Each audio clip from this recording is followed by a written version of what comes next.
Dieu va susciter Moïse pour les libérer. Et Moïse a lutté pour libérer ce peuple-là qui était pris en otage en Afrique du Nord. 400 ans d'esclavage. Moïse va lutter pour 30 ans. Pendant 30 ans, il va lutter. Il y aura 10 miracles. Le dernier miracle qui va obliger Pharaon et son peuple à laisser Israël, c'est la mort de tous les petits enfants égyptiens. Tous les mâles égyptiens. Ça va être fait.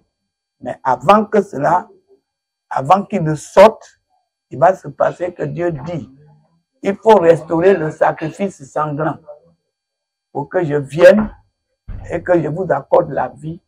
Faites le sacrifice. Parce que le sacrifice a été interrompu pour 400 ans. Et chaque Hébreu a tué un animal sans défaut. Il a pris le sang pour mettre sur le linteau.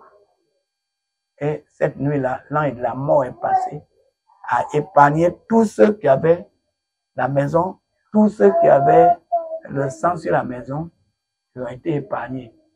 Et tous les premiers-nés égyptiens ont été tués. Même l'enfant de Pharaon. Bon gré, mal gré, Pharaon va laisser aller maintenant le peuple d'Israël sous la conduite de Moïse. Et Dieu va les faire passer par la mer Rouge. Et après ça, ils vont arriver au Sinaï. Dieu va prendre Moïse. Et par Moïse, Dieu va établir Josué. Josué va conduire. Josué aussi, Dieu va le prendre. Et puis, c'est Samuel qui va être pris. Mais sous Samuel, Israël, qui est le peuple de Dieu là, qui allait vers Sion pour accomplir le ministère qu'Abraham a abandonné, il devait aller là-bas.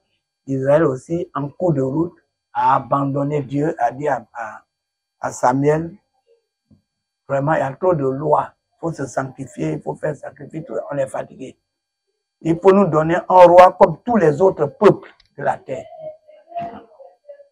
C'est ça, ça a déplu à Samuel, il a dit, mais Dieu, c'est Dieu qui est votre roi. Dieu vous a établi pour vous utiliser pour sauver tous vos frères de l'humanité qui ont été pervertis. Il a dit non, donne-nous un roi.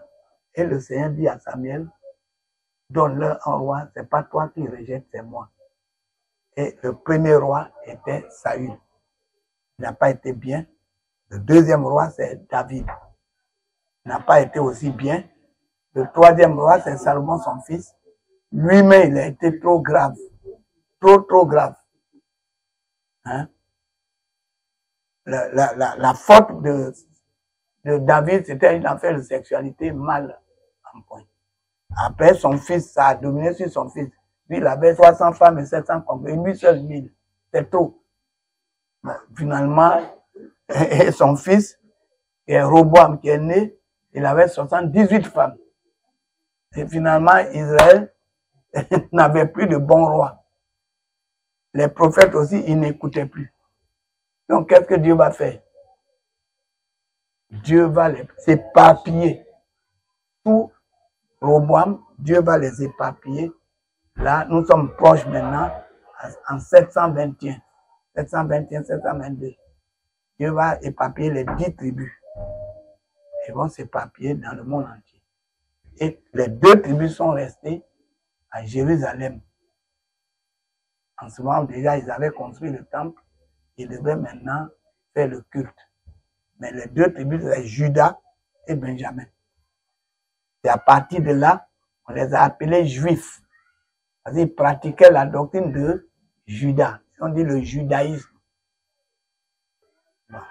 Donc, mais après, ils sont devenus aussi mauvais 200 ans après. Et Dieu les a éparpillés. Ils sont allés en esclavage à Babylone pour 70 ans. Donc, le monde est livré. Il n'y a plus de prophètes, il n'y a plus de pasteurs.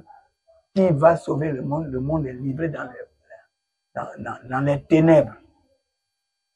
Mais, vous voyez, Dieu va se souvenir Ils vont mettre, ça va faire 400 ans aussi encore. 400 ans. Et Dieu va se souvenir d'eux pour dire, bon, je vais les restaurer. Mais cette fois-ci, ce que j'ai promis à Adam et sa femme, la postérité de la femme là, c'est ça qui va se faire.